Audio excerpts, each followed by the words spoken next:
Diyos ko, bakit mo ako hinayahang masawi sa isang lugar na nababalot ng dilim?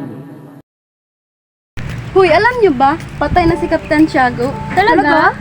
Siyang tunay, alam niyo rin. Kinulong si Basilio. Guys, nakalulunod na binata. Uy, kamusta naman si Holly? Nako, pinalayas ko na yun. Bakit? Yaya ko kasi maging kalaban ng mga praile at pinilit ko siyang maghanap ng pambayad ng utang niya sa akin. Huli. Ano? May nasagap akong balita. Anong balita?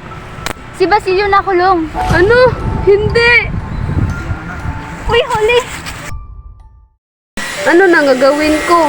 Wala na si Kapitan Tiago. Nakulong pa si Basilio. Sino na ang tutulong sa akin?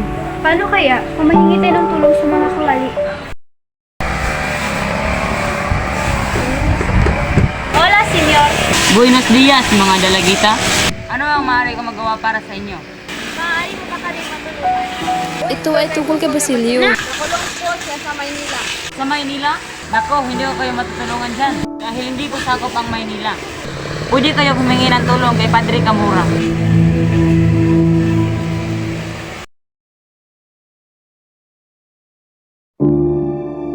Nagdalawang isip po ako. Bakit ka nagdadalawang isip? Ayaw ko talaga. Halika na! Ayaw ko talaga! Kung ayaw mo, mamamatay si Basilio!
Wag po, mawa ka.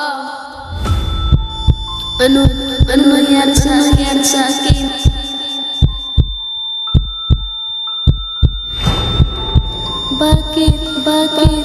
Bakit?